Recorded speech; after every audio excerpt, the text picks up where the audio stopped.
Because James is We're both talking about how our stomachs were growling this morning, so we might be coughing in inopportune moments just so you can't hear the tummies rumbling. I'm in the kitchen this morning with James Porter from Petite Maison making wild mushroom risotto. It's kind of also we have a classic French bouillabaisse, which is kind of a seafood stew that encompasses shellfish and scallops and mussels and clams. So, well, we're glad you're here. Well, thank you very much. How tall are you? Do you just gotta get that out there? I'm 7'5". How tall are you? 6'2". 6'2". Okay. And I'm wearing boots, and I feel like I'm looking up. I'm going to be going like this the entire time, but that's all right. So let's talk about the basic ingredients for risotto and some of the things that you commonly hear when you say risotto. A lot of times people think risotto is actually the rice, and risotto is actually the method of cooking the rice. Ah, okay. So it's a procedure, and this one we're going to do, it's really, really simple. We're going to start with some Oregon chanterelles, some shallots, some white wine, and a little bit of risotto. It's easy. You can do it at home. You can buy all the ingredients in the grocery store. Simple as pie. Tell me about these. I'm not sure that I've ever actually worked with these. These are Oregon chanterelles. I actually had these flown in this week. Actually got them yesterday, and they have they grow wild in Oregon, and they have a very kind of an apricot taste to them. They're nice and meaty. You can also get them in France. Obviously, it's a little cheaper for us to get them here in the States, but they're just really, really good mushrooms that give off a lot of flavor. Okay, that's why you like them for this. That's why I like them, and again, it's really, really simple. So we're going to start. We've got a nice little warm pan, and we're going to put a little bit of shallots in the pan. And usually you would start off with a little bit of oil in there, but we actually do not want to start browning these shallots. We want to sweat them, and we're going to sweat them with a little bit of white wine.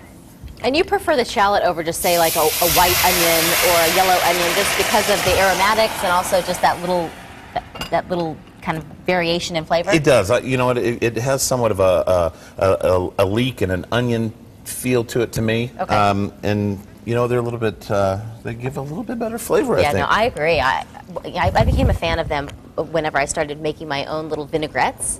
Because how easy is that just to throw? Just one little one in there, you chop it up. Yes. Unfortunately, when you need a lot of shallots, that's when you actually stop liking shallots because you have to cut many shallots. Right. So, well, we've got our pan going, and we've got our white wine and our shallots in there, and we're going to start letting this kind of cook down, and we're going to add in the chanterelle mushrooms. Now, obviously, we're kind of fast-tracking the process here. So, visually, what would we have been looking for, or what should we have smelled? Visually, what you're looking for is you're going to reduce the wine and the shallots, and almost till it's about dry. Because once we add in the mushrooms are about 95% water, so they're going to leach out some water and flavor as well. So we're going to let that cook down and become a little viscous, so that once we add in the risotto, we tie it all together with a little bit of butter. Okay. And it's real simple.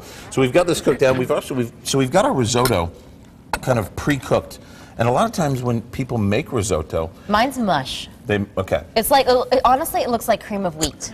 And that is the problem. So what you do is when you're cooking it, there is a little bit of tradition that says you constantly always want to stir it in one direction. Now, personally, I don't believe in that, but for the sake of television, if it sounds works good. and it makes it less cream of wheaty, I'll try it. When you cook your risotto, you want to make sure that you do leave it a little al dente. And that means to the tooth, so that it has a little bit of bite to it.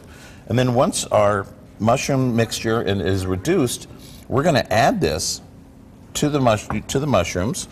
Okay. And I'll show you. We'll just start stirring it around. And when you serve it, there's a lot of tradition that says you should or you shouldn't add cream to your risotto.